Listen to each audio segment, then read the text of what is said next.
to begin our final panel of this first symposium of the Kamala Harris Project.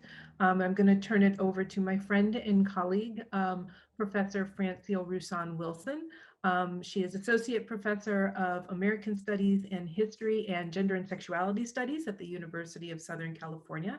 And she is the incoming director of the new Center for Black Studies at USC as well. Professor Wilson. Thank you so much, Professor Hancock Alfaro. This has been such an enlightening and compelling day. The first panels were tremendous. The roundtable was fantastic. And now I'm really looking forward to the second panel. I'm going to introduce each panel just before the panelists. Just before their talk, we're going to have 3 presentations. And so I'm going to start with the first presentation, which is called A Case Study of Kamala Harris. And the presenters are Danielle Casarez Lemi, who is a Tower Center Fellow at the John G. Tower Center for Political Studies at Southern Methodist University. She's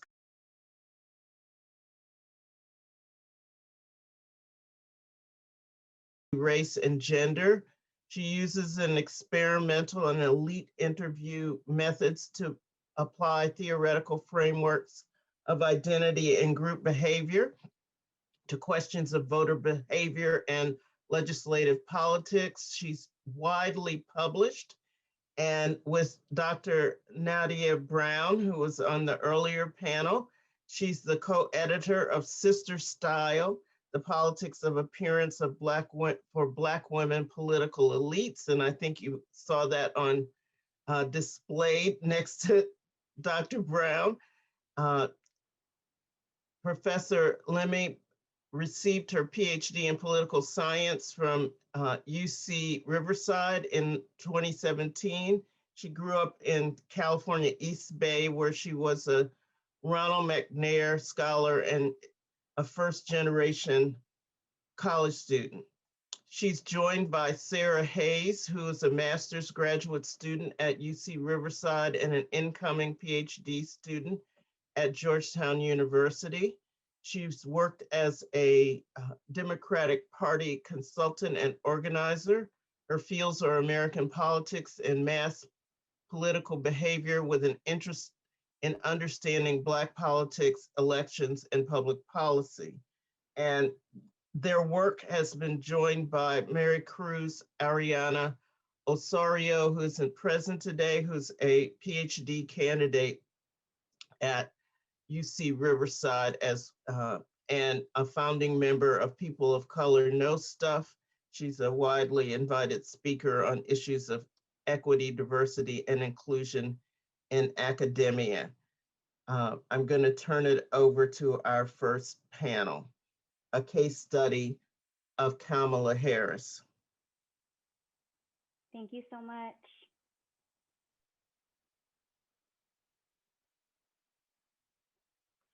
Thank you, Sarah. All right, everyone. So, oh, sorry, can you hear me? And everyone can see the presentation?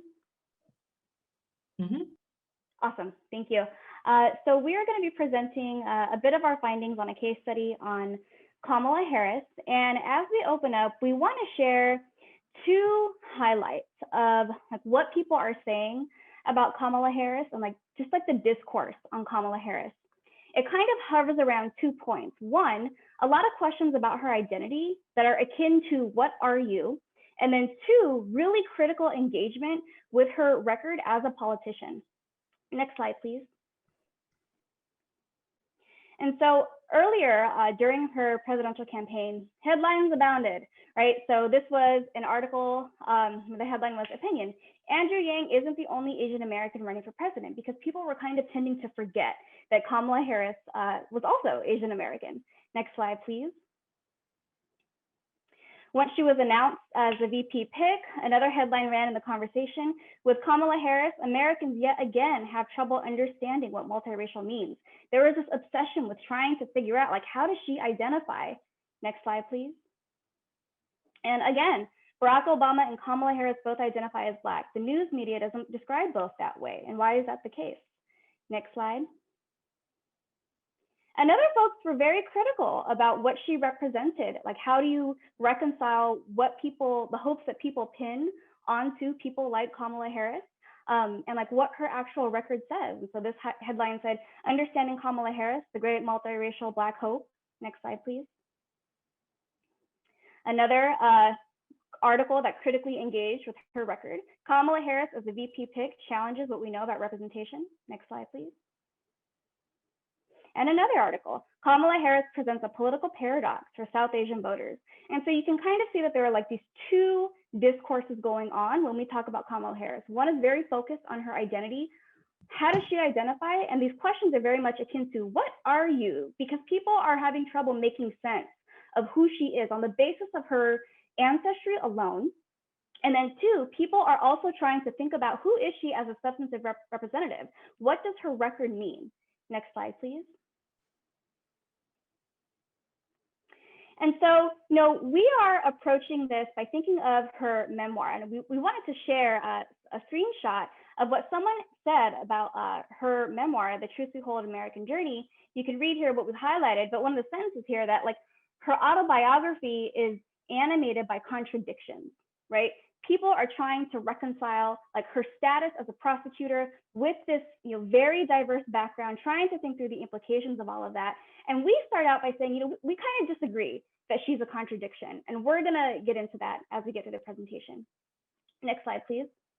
So the two main questions driving this project for today is, how does Kamala Harris understand herself? And what version of herself has she constructed to share with us as readers? Next slide. And so to give you some broader context on where this case study is coming from, this is part of, it's a chapter in my book on multiracial politicians. And in that book project, I'm arguing that multiracial politicians, they're racialized according to their specific backgrounds. It's the interaction of their multiple backgrounds. And they experience different forms of racialization because they're not white, not because they're quote unquote multiracial, and not really because of their identity. And people project expectations onto them, and they are tasked with managing other people's perceptions of their identities. And in the book, I argue that multiracial politicians, they're just one instance in which traditional ideas of what constitutes a quote unquote descriptive representative come into question.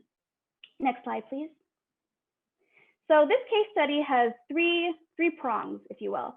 The first part of the case study considers how reporters portray Kamala Harris in white, Black, and Asian American news sources over the course of her career, and how she talks about herself in these venues. And that data is coming from LexisNexis and Ethnic News Watch.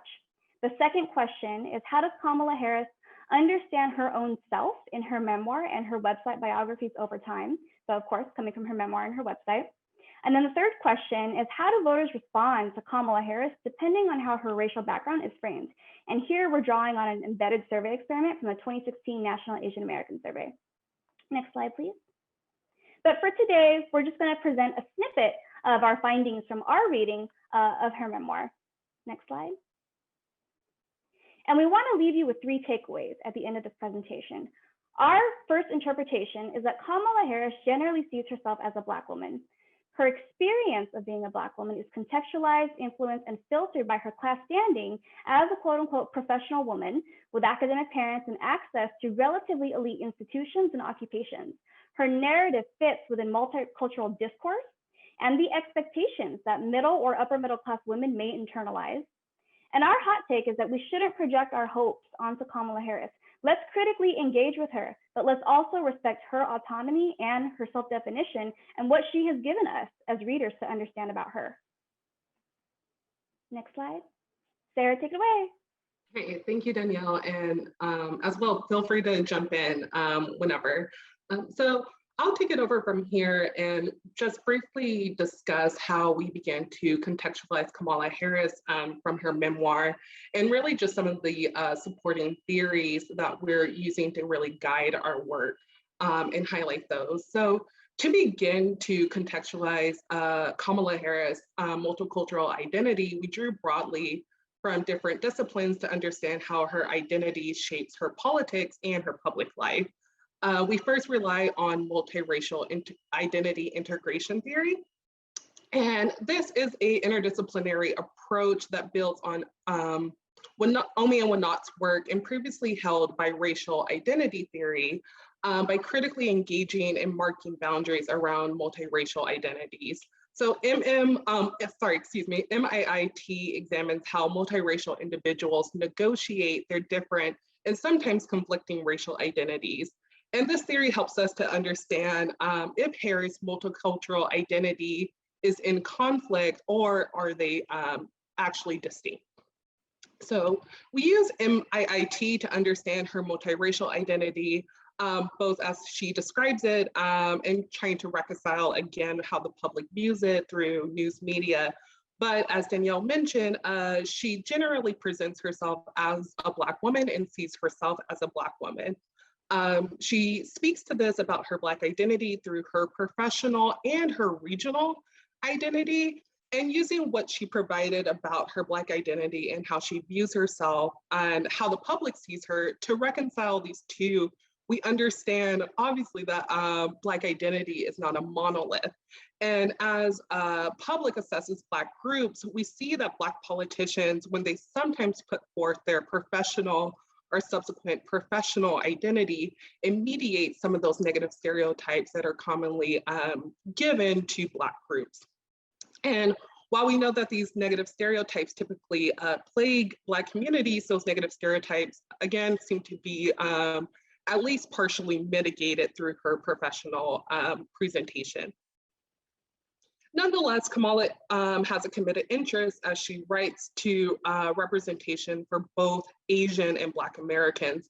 She speaks about how her gender, her race, her profession, and her region all inform her politics, and she firmly sees herself working within the political institution, but working in the progressive boundaries, if you say, within the institution. And so for our approach, just again briefly, we took an interpretive approach in recognizing that truth is subjective. We're filtering Kamala's words through her social positions and understand how her constructs of herself reads for readers. And as audience members, we each read her words differently, and we all individually pick up on different things based on our own social and cultural locations.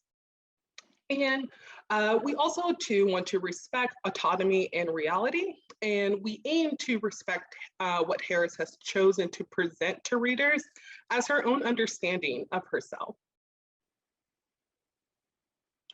And our approach is just, we wanted to also just detail, again, our own positions. And we think that this is vital to state this as we understand that we are interpreting her words. So what we did, we read Harris's memoir. Inductive coding was used to identify themes that emerged from the text, and from each three of our individual positions, we had these overlapping themes that came up into the picture that emerged for us. And these next few slides are going to be just quotes that we feel really encompass these themes, and hopefully we can discuss them a little bit more. And again, Danielle, feel free to jump in at any point for this part. So Kamala's professional and subsequent class status was a forefront of her speaking about her identity. She doesn't shy away from speaking about the specific plight of not only her racial and ethnic background and her gender identity, but she also shares that through the context of being a professional. And as she details how she views housing, how she views criminal justice, immigration, it was definitely through her speaking about how her identities informs her work in these spaces. As well, when she speaks about her family, she specifically, and specifically the woman in her family, she reiterates this idea that that justice was inherited from her grandmother and passed on to her mother, that was inherently passed on to her, and that that even in the midst of her being the bad guy in the context of standing up to big banks or conservative legislators, it's something deep rooted in her to fight for justice.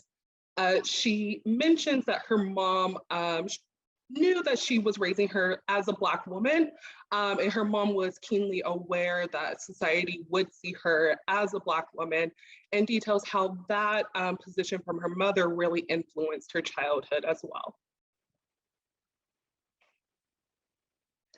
And then nonetheless, she does nod to understanding that even within these professional roles, it does not shield her from very real sexist and even racial struggles that she would inherently face, regardless of her position as a prosecutor or just generally as a professional. And then another aspect we found interesting and important to highlight in contextualizing how Harris views herself is that working within the criminal justice system, and she firmly negates any projection onto her and her career, and is fully aware of herself and her place in working in the machine, as she so describes it. And I think right here, this quote really drives home that point where she describes herself as a career prosecutor, but she sees herself as a progressive career prosecutor. And again, it's just driving home the fact that she sees herself working as a progressive within this machine or within the institution. And then so just to kind of wrap up these final takeaways, again, Kamala generally sees herself as a Black woman. She expresses from early childhood into her adult life, comprehending that the public would socialize her as such, and she heavily relies on her geographical area to help kind of cement that fact. The Bay Area, to be specific, as a distinct marker for shaping that identity. She even goes into more detail about her mother and living in the Bay Area and what that meant for her. Her experience of being a Black woman is contextualized, influenced, and filtered by her class standing as a professional woman with academic parents and access to relatively elite institutions. Again, I think that was just one point that was reiterated throughout her memoir. And our final takeaway, again, is that we should not project our hopes onto Harris, but rather critically engage and respect her autonomy and her self-definition for herself. And with that, I will pass it back on to Danielle. Thank you, Sarah. And I think that is it. We welcome questions, comments, and follow us on Twitter if you want. Thank you.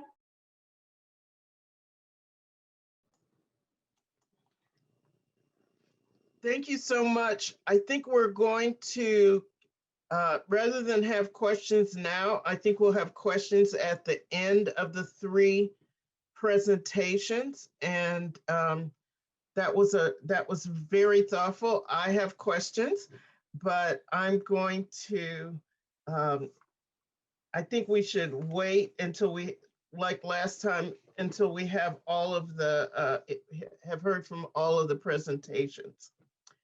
Our next presentation is called More Than the Backbone, Black Women's Reflections of Vice President Kamala Harris. And our presenter is Krystal Leaphart, who is an award-winning organizer and strategist from Detroit, Michigan.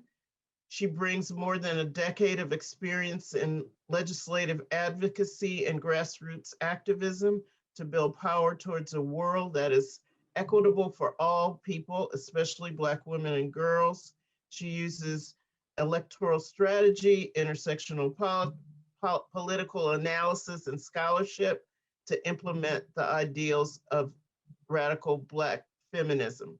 She currently works at the National Organization of Black Elected Legislative Women, Nobel Women. As the Operations and Policy Associate, Krystal Leaphart supports Black women in politics through training and supporting policy initiatives that contribute to the betterment of Black women and girls. Thank you so much. I will share my screen and run through some of the beginnings of research that I've been working on independently, and hopefully be able to answer any questions that you all may have towards the end. So let me start. Okay. So again, the title that I came up with is More Than a Backbone, and it's Black women reflecting on their feelings about then Senator Kamala Harris prior to her election and basically 100 days into it now. So again, originally from Detroit, Michigan, but I'm based in between Washington, DC and Baltimore. I work again with a nonprofit full of Black women all over the country. So this topic interests me from that perspective, but it also interests me in the recent dialogue that we've been seeing around Black women's contribution to electoral politics, the very late acknowledgement of the role that we play in shifting democracy.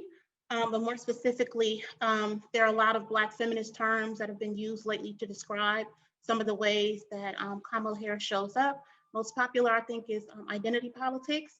And of course, as we know from the Combahee River Collective, writing that with the intention of making sure that Black women and people in general understood that their identities bring perspective on policy issues as well. But of course, seeing that word used out of context constantly around what people are describing as representative politics. So interested in that perspective. Also, I think there was a notion that Black women largely didn't support Kamala Harris in the primary process. So I wanted to talk to a few people that identify as Black feminists or womanists, just about what they thought about that. Also, what was the connection between the political climate and having the first woman vice president, woman of color vice president, Black woman, Indian American, Asian American, all the ways that she shows up. What do people think about that? And then how do they want Kamala Harris to show up for Black women? So I had the initial group of people that I talked to were 30 people. They ranged in a lot of different identities. Some were queer, identified as mothers, Afro-Latina. Some said they had class privilege and then educational privilege as well. And I talked to people across 7 states between the ages of 22 and 44. So this is just a snapshot of their political identities as far as it goes by feminist specific things. Not everybody that participated identified as a feminist, but I did want to put this on here just because I think it's an interesting subgroup of Black women to talk to, especially again with all the dialogue around the terminology and the ideals and all the intersections and things of that sort. So of course the womanist category was the most popular, followed by radical Black feminists. So the people that supported then Senator Kamala Harris shared a little bit of their thoughts, and I think these were some of the ones that stood out to me. And I'll read the first of those 3 that are on the screen. I supported VP Harris in her bid because I felt that she was most capable of leading in a compassionate way that would embrace all sections of the electorate, and she could bridge the gap. Another participant said yes, it was because of the combination of her past and present credentials, the slate of candidates, and the ability to uphold the preservation of democracy while meeting the job descriptions for Commander-in-Chief.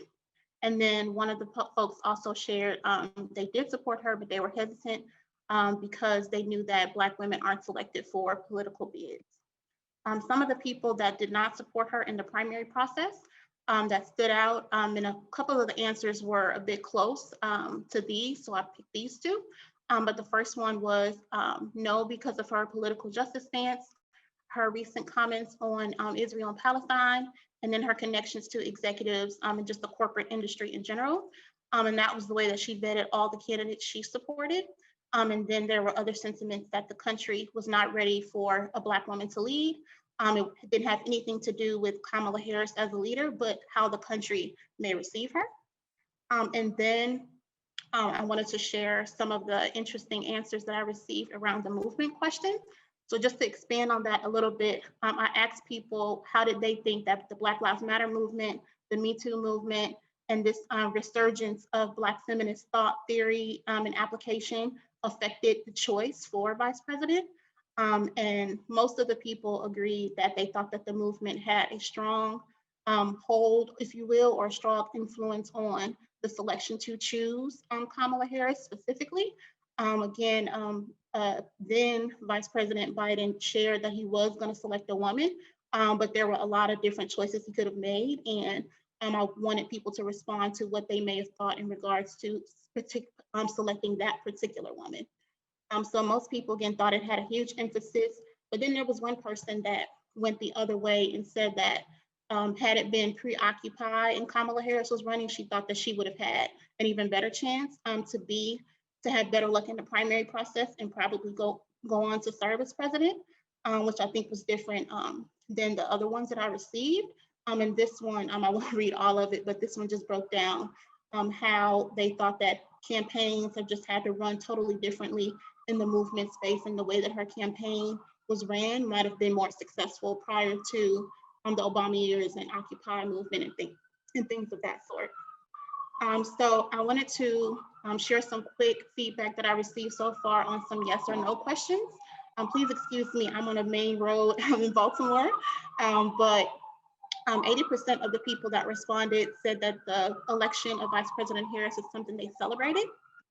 93.9% believe that more Black women will be interested in running for office because of her success so far. 93.3% again said that they believe misogynoir had an impact in the way that Kamala Harris was covered by the media, especially during the primary and election season largely. A lower percent, 56.7%, felt that they needed to defend any attacks against Kamala Harris because she's also a Black woman. 70% believe that she understood their experiences as a Black woman. And then 96.7% shared that they believe it's important for Black women to serve in public office. So towards the end of the survey, I asked people, was there anything that she could do to either keep your support or earn your support? And even the people that had a hard no for the primary and for even the main election in November of 2020, they shared that there were things she could do to gain their support, whether she wants to run for another office later or just while talking through dialogue about how successful the administration is. And people are looking for her to not support Israel, oil wars, genocide, and the prison industrial complex. Also to keep her word and show more public initiatives in supporting causes and issues related solely to Black women. And then trying to assess her as someone separate from Joe Biden. They would still support Joe Biden, but also are looking for the vice president to be more vocal about the things that are important to her. So moving forward, some of the main things that I took out of the data, plus a combination of other comments that are made by well-known Black feminists during the election season, is a lot of Black feminists and womanists are actively expanding the spectrum of what they want to see and expect from candidates and what they're asking for. And I think women overall, Black women overall, are doing that just because of the dialogue around how we are one of the most important voting blocks, but that's not necessarily translating into the policies that people may want to see. Even, again, like I shared earlier, even some of the most outspoken critics of Vice President Kamala Harris still shared what they can do to gain, what she can do to gain their support. So I thought that was super important, considering sometimes things look very black and white as far as support. And even if people have been critical, there may be ways that people would want to support her later. And then, of course, Black feminists and womanists are using the election of Vice President Harris to define or redefine the way that they relate to Black women candidates and the electoral process in general. So I will end there. Thank you so much for allowing me to be a part of this conversation, and looking forward to any questions or feedback. Thank you so much, Krystal Leaphart. this was very, very interesting, and thank you. I'll later use my chair's privilege to later ask you a question about identity politics, but thank you for pointing out that the weaponization of that term is very different from the ways that the Combahee River Collective were using it and introduced it to us. Our final presentation is by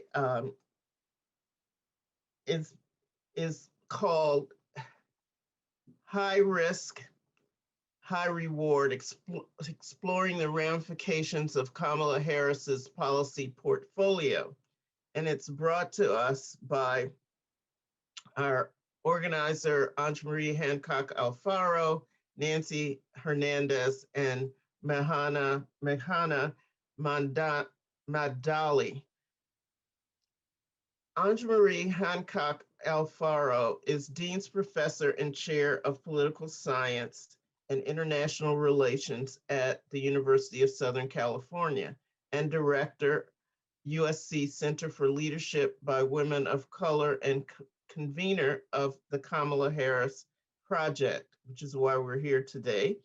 She also directs the Center for Feminist Research and the USC Institute for Intersectionality and Social Transformation.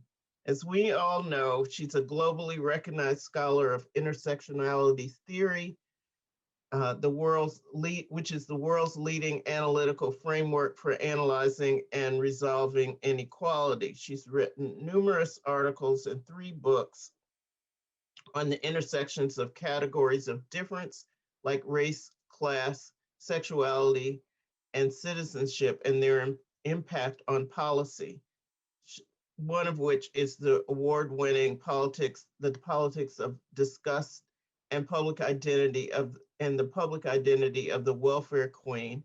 Also, Solidarity Politics for Millennials, A Guide to Ending the Oppression Olympics, and Intersectionality and Intellectual History. She will be joined by Nancy Hernandez, who is a second-year PhD student in political science and in the political science and international relations program at USC. Nancy is interested in indigenous politics, gender violence, and colonialism, and she's also a very intrepid and wonderful research assistant to many of Dr. Hancock Alfaro's ventures. And also, as our second undergraduate today, Meghana Maddali, who's a first-year undergraduate student studying philosophy, politics, and economics here at USC. Her research interests include post-colonial studies, political philosophy, and the politics of immigration. Ladies. So thank you very much, Francille. I'm going to go ahead and share my screen here so that we can see the presentation.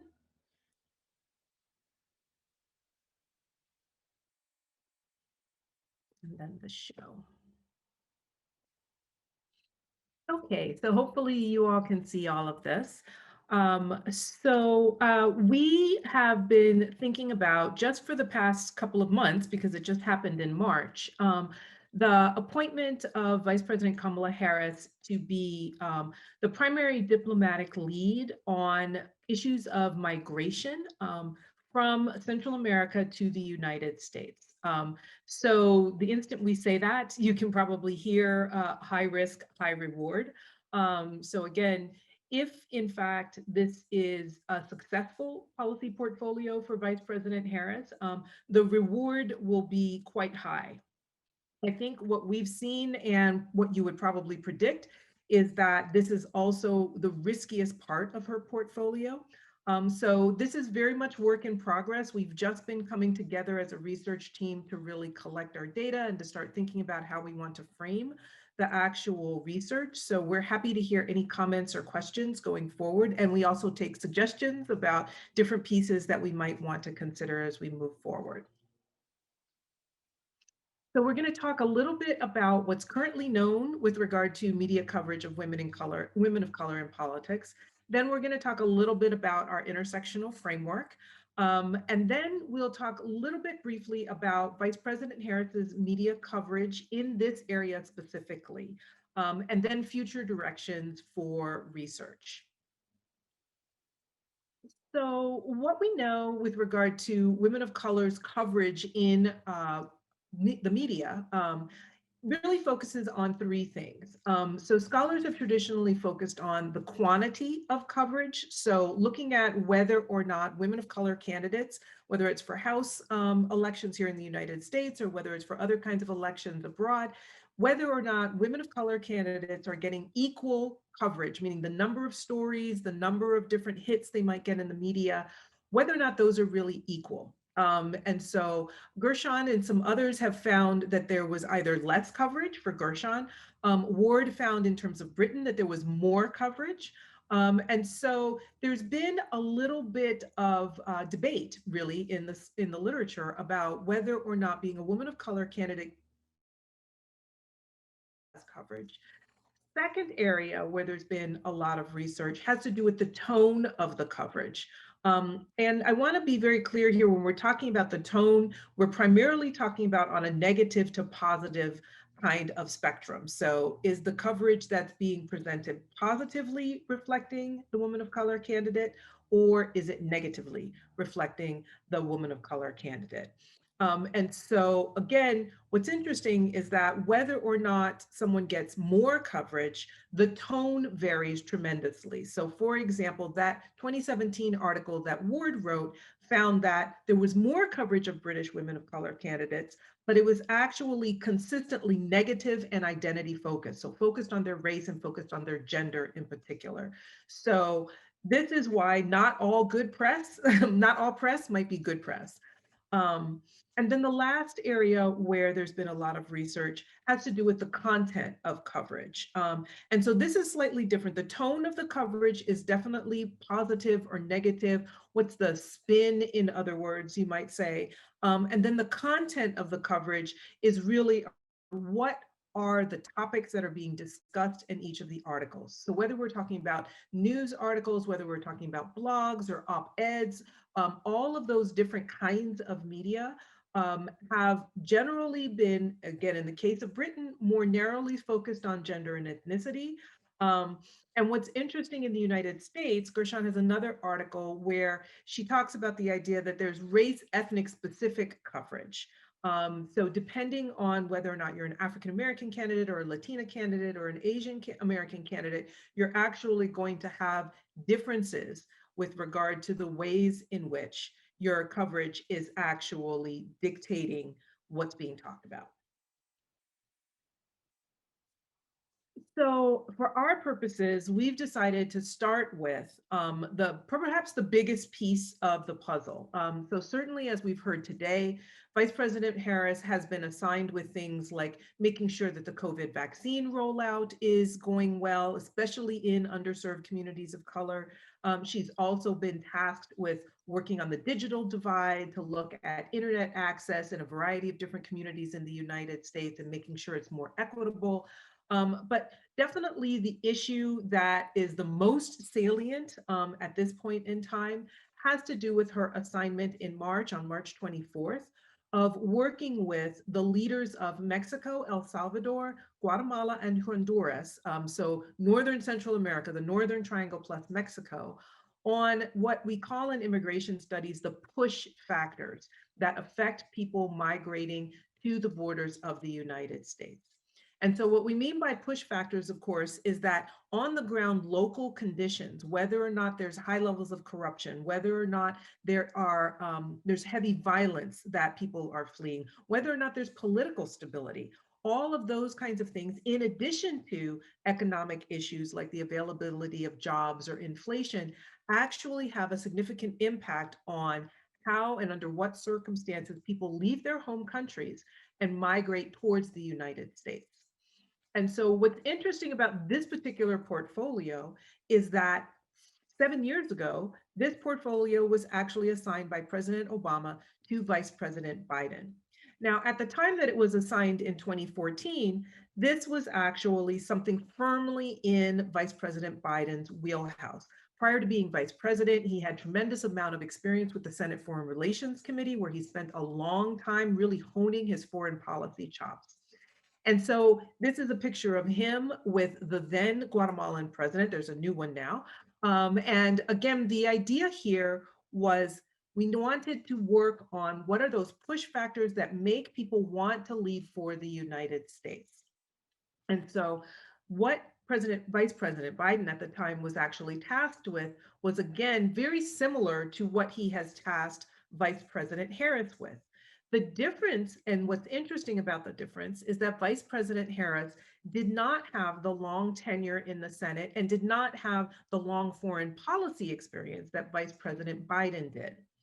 And so we are framing this assignment as being high risk and high reward, both because it's an issue that's very controversial and gets a lot of attention in the press for what's going on right now at our US-Mexico border, but also because this is a new issue for Vice President Harris. And so we're excited to look at it and to kind of start to track whether or not, right, the way she approaches this is going to be different from Vice President Biden 7 years ago, but also what it shows us about how she leads.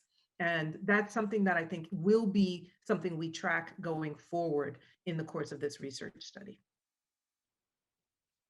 So with the literature that's happened on media coverage of women of color candidates, and also what we know about some of the history, we've identified one gap in how we talk about media coverage of women of color candidates. And that has to do with the way in which tone is typically operationalized. So usually what happens when these studies are identifying tone is they're looking at the valence, again, whether it's positive or negative, and oftentimes something in the middle called neutral, right? So it's a spectrum, but it usually separates the power, the rhetorical power, we would say, of a person's identity from the tone of the overall article. And so what we want to propose is an intersectional tone measure. So this would be a different way of measuring, a different way of looking at tone.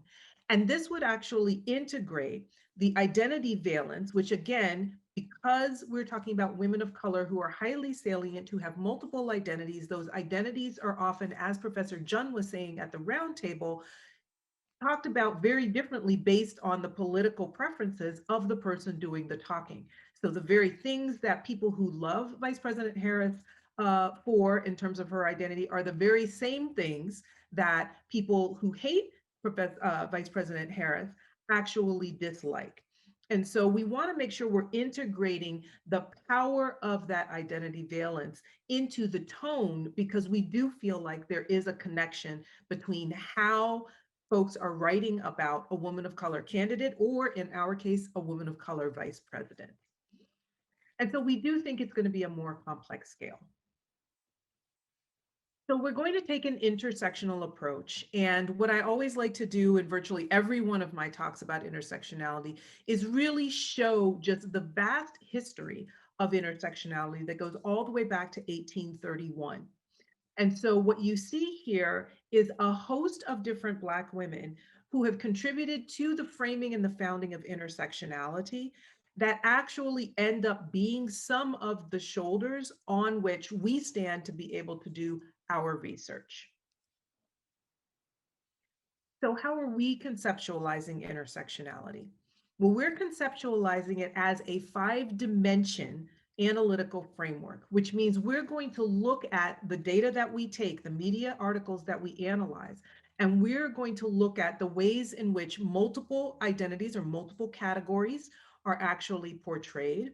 Then we're going to look at systematic overlap. So the ways in which race and gender, or race and gender and religion, as we were talking about in the first panel, or class, as we were talking about in the first panel, overlap to form similarities. We're also going to look at the diversity within, right? So to what degree is Kamala Harris, because she's the first woman of color vice president, distinct from other vice presidents, for example, who have primarily been white and male, of course.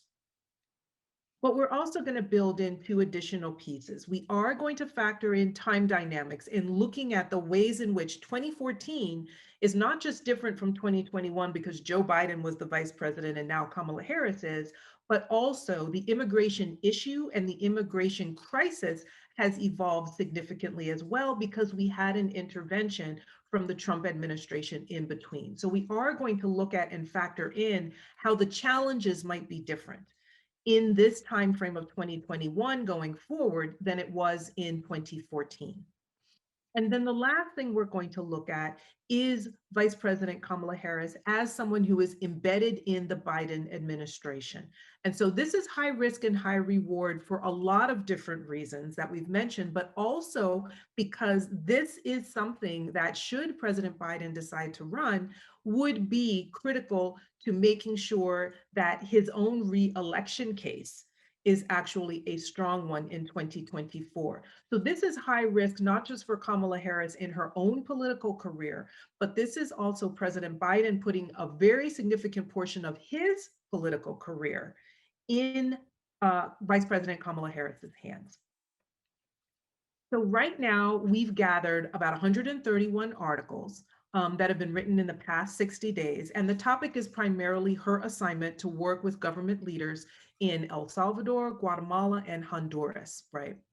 And right now, we've been looking a lot at the accuracy piece. So is what the assignment is matching up with how it's represented in the media? And so far, we have found there are a lot of questions, and there is very much what we might call a rhetorical or a framing battle going on between the ways in which some of President Biden and Vice President Harris's opponents want to frame the challenge versus what the President Biden and the White House want to frame, and then also what's actually the portfolio. So a couple of future research directions, and then we'll wind up and happy to open it up to questions. The first that we're thinking about is, again, what kinds of comparisons might we make with prior vice presidents, right? As we were talking about that during the roundtable, we could certainly think about, vice presidents like Vice President Biden himself when he was one, but we can see about whether or not it makes sense to go back to pretty much the modern vice presidency, which was with Walter Mondale, the late Walter Mondale in 1976. Or do we want a shorter term, but again, thinking about that more active kind of frame, which is Vice President Dick Cheney in 2000.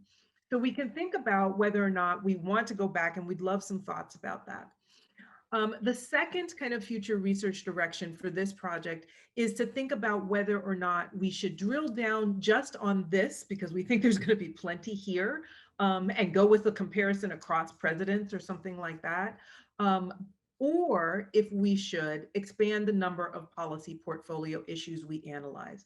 So some of the articles and some of the prior literature did look at multiple issues, right? So there's some scholarship on looking at how women candidates, for example, are getting or not getting media coverage relative to their male counterparts on issues of the Iran peace deal and also the and Planned Parenthood. And so we could do a multi-issue kind of thing as well. And then the last question is kind of related to that, which is how do we capture the retail politics piece of her portfolio? Because I think one thing we want to be really attentive to is that all vice presidents also serve in that role as well, to reach out to key constituencies. That was Mike Pence's role to reach out to evangelical Christians during the Trump administration. Joe Biden's role was to reach out to working class whites before him. And of course, Kamala Harris has her own retail politics as well assignments that will be part of her portfolio. So I'm going to conclude there and stop sharing.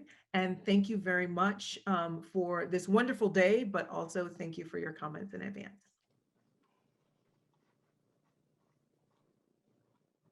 Thank you so much. This has been a really rich afternoon, and I'm going to start by directing my comments to the first panel, my question to the first panel, but I think other panelists from the morning sessions can also weigh in. I want to hark back to Professor LeBennett's comment about how complex identities are seen differently in the Caribbean and most likely other places as well. And think about what does the research that we're doing here today, what are the limitations of just looking at this as US, how US people frame either multiracial or the question of Indian. I mean, I think that if Harris's mother was actually from Jamaica too, which she could be, which has a large Indian population, would we see her as different?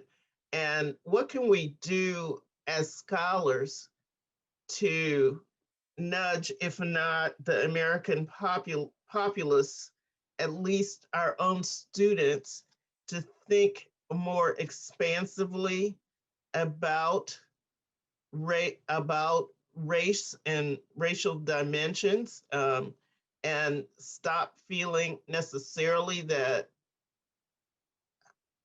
people of color are made up of different contradictory races. We never say that someone we don't say anymore that someone who has an Irish mother and an Italian father is multiracial. Now, I'm old enough to remember a time when white people did actually say that they had married outside of their group when they married other Europeans, but that we don't have that larger context anymore. So I just want to ask our first panelists how do we deal with this idea that Kamala Harris needs to better explain who she is, or that she has a contradictory, she has to really think about explaining what it's like to have a Indian mother and a Jamaican father.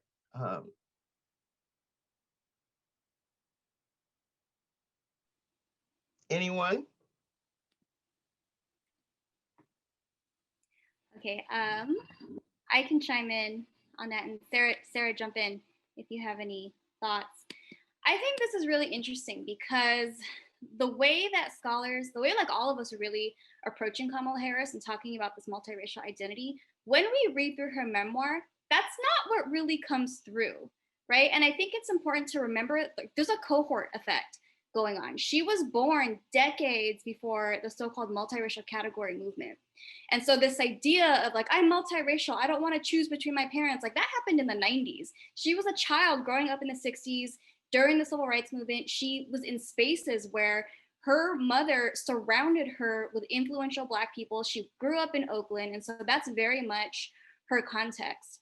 And I think even when we talk about like her background as like Jamaican, and Sarah, chime in if you picked up on any of this in the memoir, like that's just not coming through in the memoir very strongly. And I think a lot of it has to do with she grew up in Oakland, right? And her mother, she talks about how the Black community in Oakland like embraced her, like surrounded her with like older Black people who influenced how she was thinking of herself.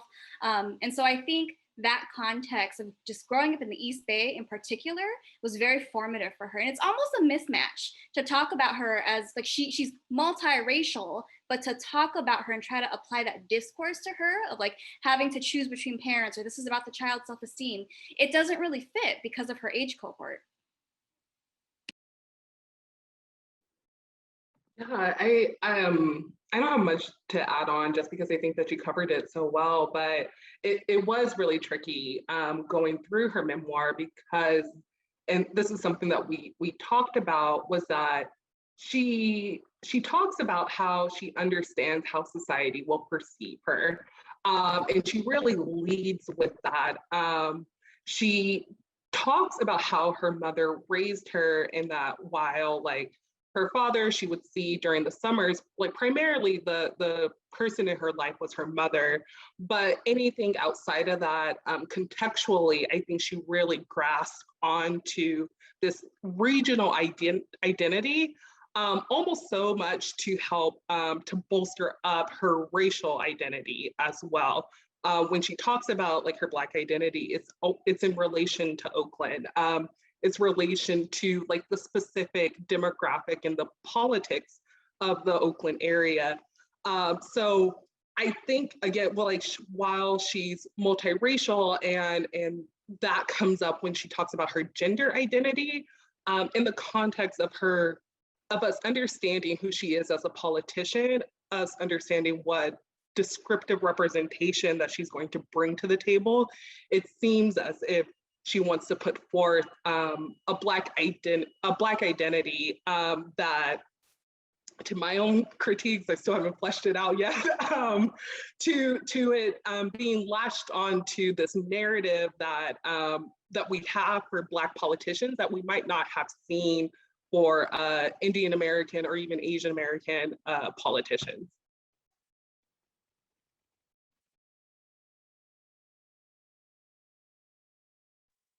Onika, do you want to make any comments here?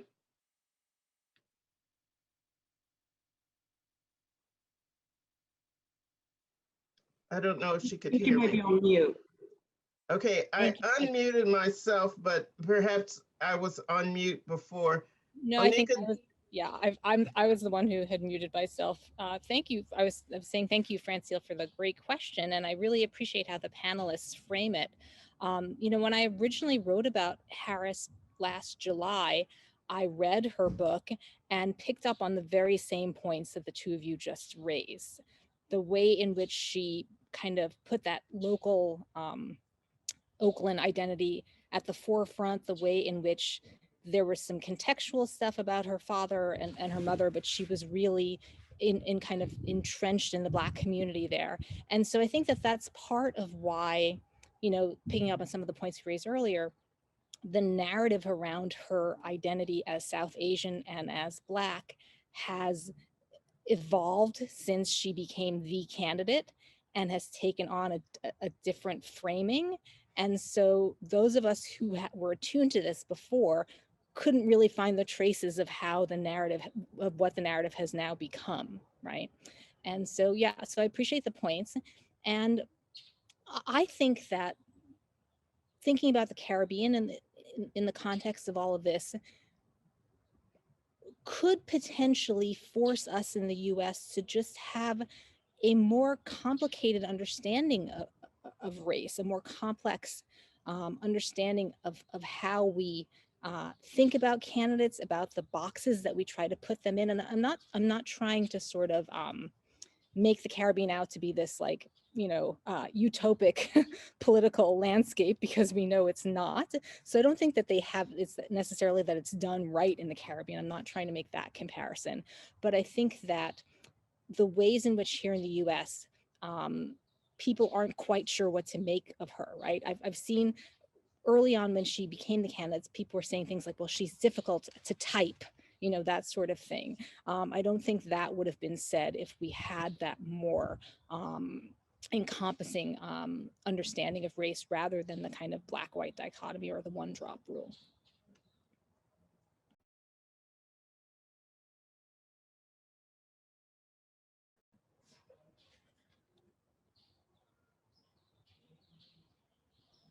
I'm having trouble with the mute button. Thanks so much. I do want to say, I'm going to get to Professor Smooth's question next, but I also, as a historian, have to say that we do need to pay attention to unreliable narrators and what's omitted and what the silences in people's biographies, particularly, well, everybody's published biography. I think that Harris's has some crucial omissions as well. And Professor Smooth has an important question that I think for all of the panelists in this afternoon. Says, to help the public and Black people in particular to evaluate Harris's performance in her role, it seems that we as experts will need to do some education of the public about the institution of the vice presidency.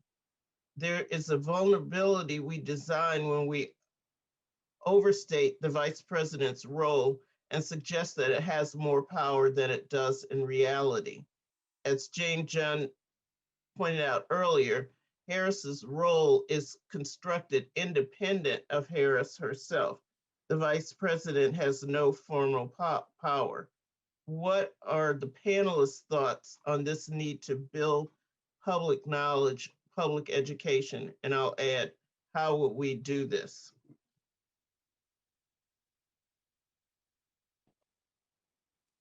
Well, I'll start, and happy to hear other people's thoughts. I think it's true that we need to do that. And I'll be honest, I think that would have been true even if Trump and Pence had won, because I think one thing that we need to really be cognizant of is that there has been a cross-generational decline in civic education just more generally. So I want to lift up Professor Smooth's question, but also recognize in historical context that in public education in particular, the disinvestment in civic education, the disinvestment in anything having to do with how we engage these kinds of questions should be a piece of how we actually resurrect what people need to know about the role of the vice presidency. And I will just, I don't want to completely disagree with Professor Junn, but I do want to say that I also hesitate to make Kamala Harris someone who had no agency in the vice presidential kind of sweepstakes, right? Because Joe Biden needed her as much as she wanted to be vice president. And so I do want to say that there's absolutely a distinction between the formal constitutional power and the informal power of the vice presidency, much like there is with the presidency itself. So I would look to civic organizations. I don't think there's going to be a new investment in public education in this direction. So I think this is going to be another situation where women of color are going to have to do it by themselves and for themselves to make sure that people really understand how to interpret what she's able to do and what she's not able to do. But happy to hear other people's thoughts too.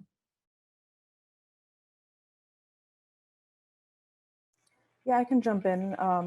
First of all, thank you, Dr. Hancock Alfaro, for hosting this amazing event. And it's great to be here with all of you wonderful panelists. This is something that I think about a lot. Also, I'm a second-year student, so I'm far from being an expert, but I think that, at least for me, it comes to, educating my family first and foremost. So starting it in your house, right? And your friends, neighbors, whatever. But I have to agree with Dr. Hancock Alfaro that it does come down to working with community organizations, civic organizations, and building those relationships to, increase public education. And then another thing that I would have to throw out there would be to make our work also accessible to the rest of the public. For those that are not in academia, but learning how to translate our work to make it more accessible to them. And then, finding ways to disseminate our work broadly outside of op-eds or online journalism, because as we know, a lot of people may not have adequate access to Wi-Fi or, internet connections, or even like computers or, smartphones. So that's another thing that I think we have to think about. Really quickly, if I could just add a few things. I think sometimes in the academic spaces, the conversation kind of gets caught on the gap of the public knowledge, which is true, because like you said about the civic education and things like that, it's just almost non-existing. So how would people know? But I also don't want to discredit the actual acts that people are asking, even if it may be misdirected in the office, or who they should be asking, or how they should be asking about it. I think there is a serious emergence of people that are interested in finally getting some sort of relief for all of the things that we've been feeling for over 400 years now, on top of our vote, and I'll say ours, particularly for Black women. That has just been a huge leveraging point for so many different groups and so many different elected officials. And it makes sense that after all of that, and we are able to, in my opinion, push the narrative and push the conversation around what our elected officials should look like. With this last 5 years or so of building, we should be encouraged that people are asking our vice president to do more by us. Again, even if it's a semantic thing, and even if it's like we should be asking Biden or we should be demanding it, however you want to say it, people are energetic and are excited, and we should be, if we're the people that understand who it should be going to, we should be trying to translate some of that and not put it as so they need to have deeper education, which is again true. I agree. I love social studies. I don't think they're in school anymore, and I think they've been helpful and have helped like shape my career and how I think about all these things. And at the same time, I realize that that's just not where people are, and that's okay too. I want us to be able to take those demands and take like what people are asking for and figuring out how it can actually be a real thing. Because what's going to happen is at some point, Black women will not be voting the way that we are. Like Black women won't see the effort. At some point, and I hope it's not anytime soon, but we're seeing an increase in Black women trying to run for office, to be more engaged in just the process in general, even more so than we've ever seen. But I think if there's no like real result or real like solutions coming out of this kind of stuff, at what point are people going to be like, I'm done investing in this. I'm done getting my whole church, my whole family, my hopes up.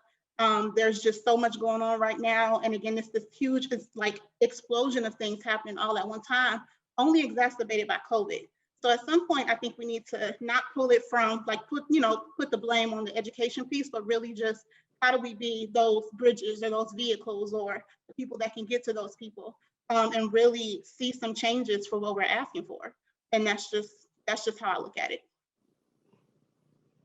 That's an excellent point, Krystal. And I think all of us need to think about civic education, and it's pretty startling how little college students know about voting, and either who can vote, what the long history, for example, of anti-Asian voting.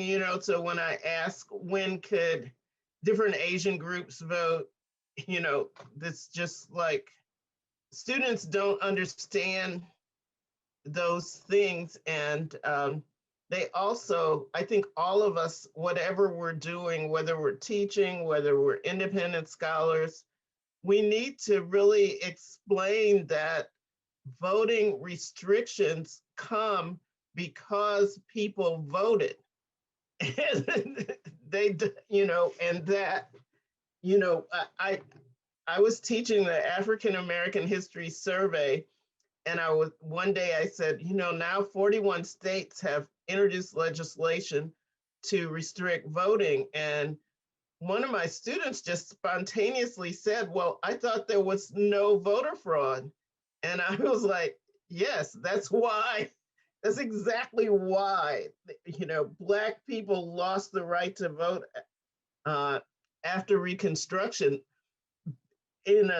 Not only did it take 30 years for it to completely work, but they lost it because they did vote.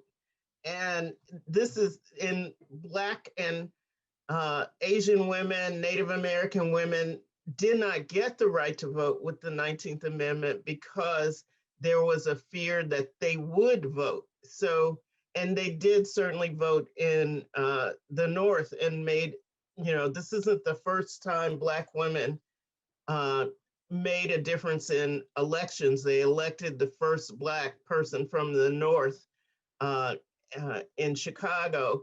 So we all have a lot of work because we're dealing with a lot of non-teaching and amnesia and other kinds of things. But we really have, I think it's crucial because people do get tired and, there's pushback.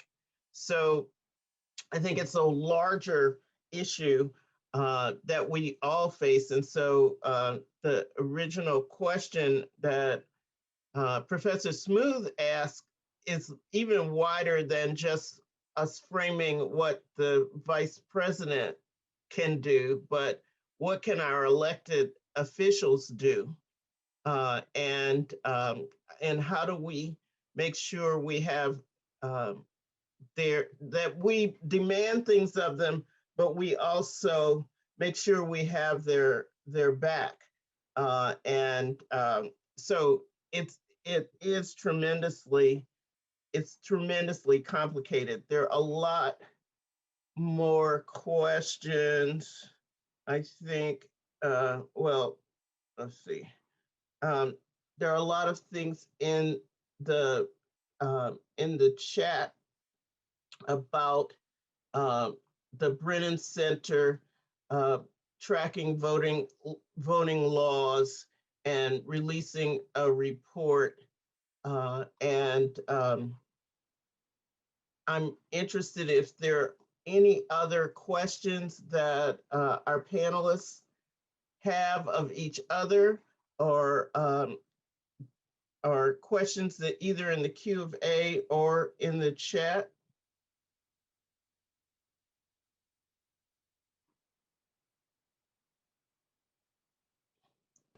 I did have a question for Danielle and Sarah, if that's okay. Francille, is that okay? Yes.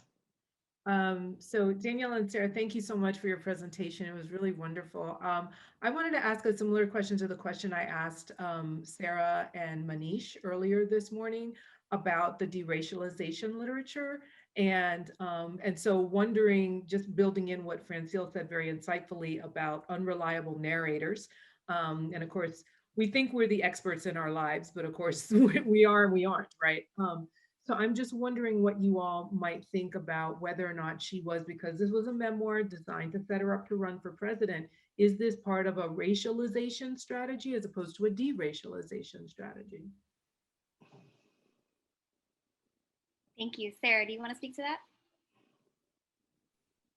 Yeah, I think you have a better explanation for this because I'm still thinking through it. But that is something that consistently came to mind in just generally looking at Black, like, elite behavior, is how much can I critique knowing the constraints and confines of their behavior working under institution. And so that is something that I think it's important to flesh out and something to think about because inevitably, I think in this work, we know that she had to pitch this to a broad audience. And what that means is a deracialized narrative.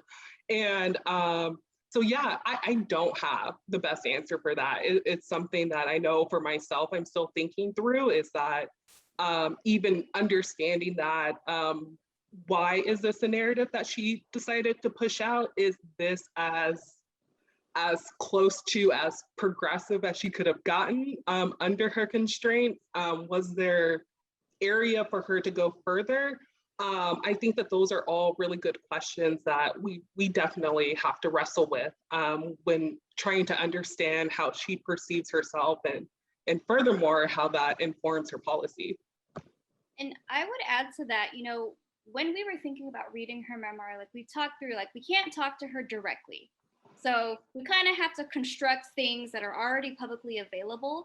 And with something like her memoir, yes, there is the strategic element to it, But this is also like her on the record. This is like her official version of herself. It's not herself when she's at home, you know, with her friends in private. It's what she's decided to give us. And so, you know, we've talked about like what is not in this memoir. Do we reference it? Do we not reference it? Does that mean it's not meaningful for her? And so we're still kind of, you know, wrestling with that. But I think one of the things that we're starting to land on as we reflect more about how she describes the world around her, how she talks about justice, how she talks about institutional inequality, it's almost like she's a deracialized multiculturalist, where she's celebrating the diversity of the American fabric, the American dream, right? She's referencing institutional racism. She's referencing police brutality, but she doesn't swing so far left where she's just like, burn it all down, because of these constraints possibly, and because maybe that is her worldview. So definitely point taken. We're still trying to wrestle with what's meaningful for her if it's not in here. Does it actually count?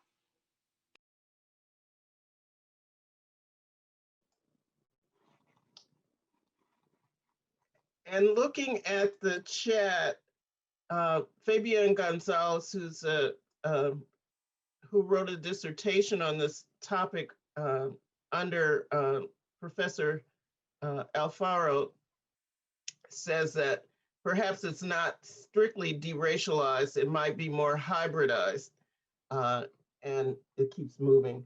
And one of the things that I've been thinking about myself is, you know, in terms of what's omitted, and I don't know if she specifically omits this, but, you know, the first day that when her mother was registering at Cal or Berkeley, for those of you that aren't in the Bay, aren't in California, at Berkeley, the person behind her, she was registering for graduate school. The undergraduate behind her was Cedric Robinson, and they struck up. I read this and I just, you know, pretty much fainted. They struck up a conversation, partially because the Indian government, and perhaps it was her own regional government, was paying for her way. So when Cedric presented himself, the registrar assumed he was also a foreign student and asked if his government was paying for him, you know, which he told as a hilarious joke for years afterwards. And I do think it's interesting that Harris has so many things that people can latch on to denigrate or raise her up.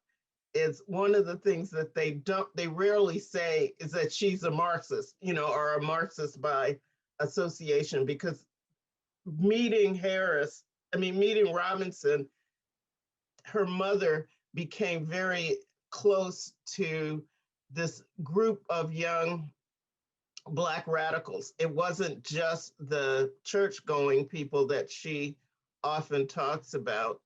And I just laughed when I've read the things she writes about being a single woman, because I read that as her deflecting all the criticism of her, I don't know if it was an affair or what, with Willie Brown, who is also was the most powerful person in California for many years, politician, and, you know, the laws about how long you can be in office were written specifically to get rid of Willie Brown's power.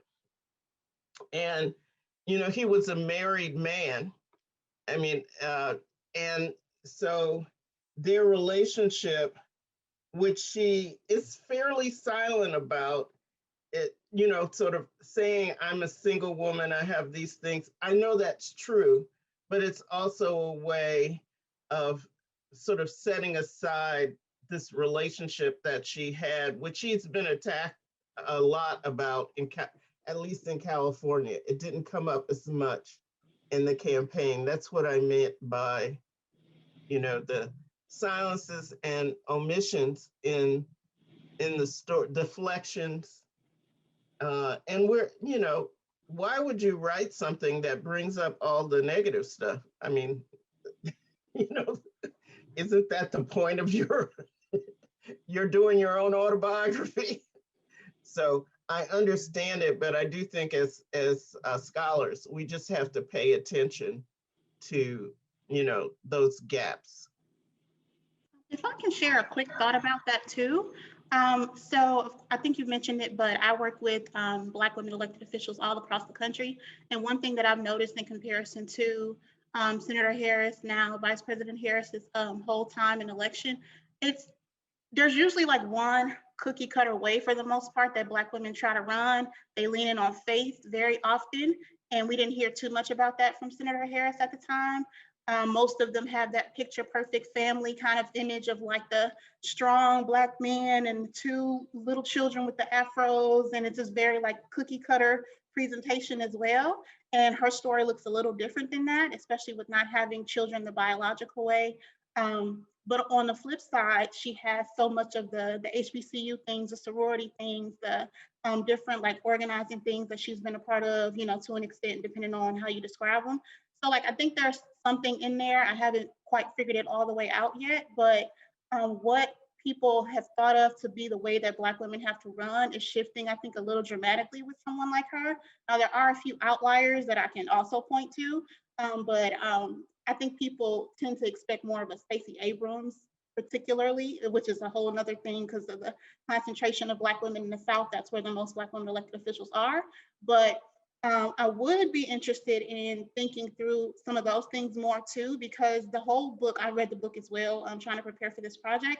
And it's very much like all the things that Dr. Brooklyn talked about are almost not in there. All the negative things that people have to say that they may have some sort of truth to them.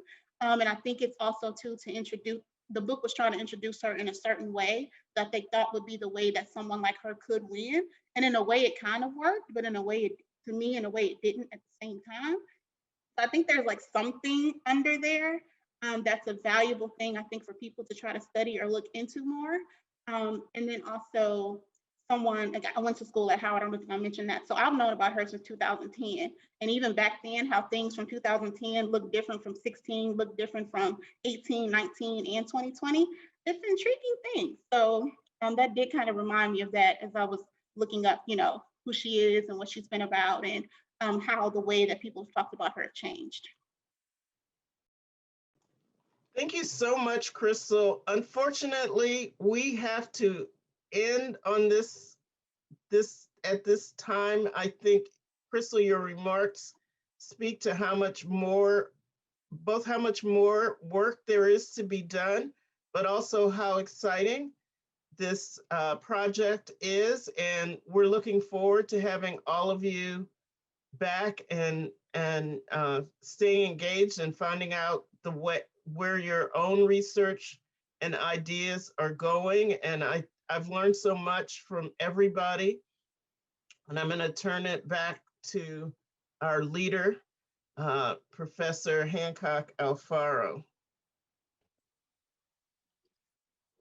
Well, on behalf of the entire collective, I just want to say thank you so much from the bottom of our hearts. So thank you to Duchess Harris, thank you to Christian Phillips, thank you to Francille Roussan-Wilson for your wonderful moderation.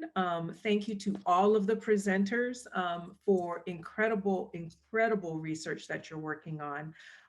And I'm really excited and energized and motivated, and I hope you all are too, to continue the conversation. I think whether it was Krystal's point just now, whether it was Wendy Smoot's comments a little bit earlier, I think, you know, there were just so many comments over the course of the day about how much we can do going forward.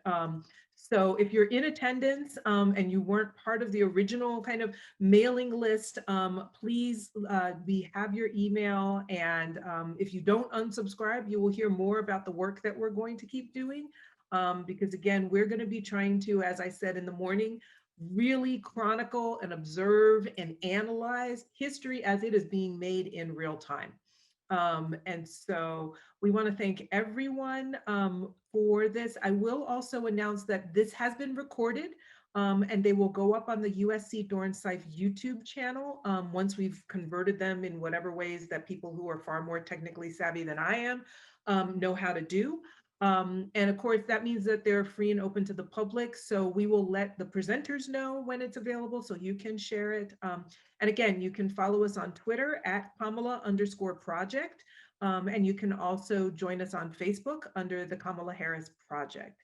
So thank you, thank you, thank you. Have a wonderful weekend. And because there's no driving, I just want you all to be safe anyway. We don't have to say drive safe going home, just be safe at home. Take care, everyone.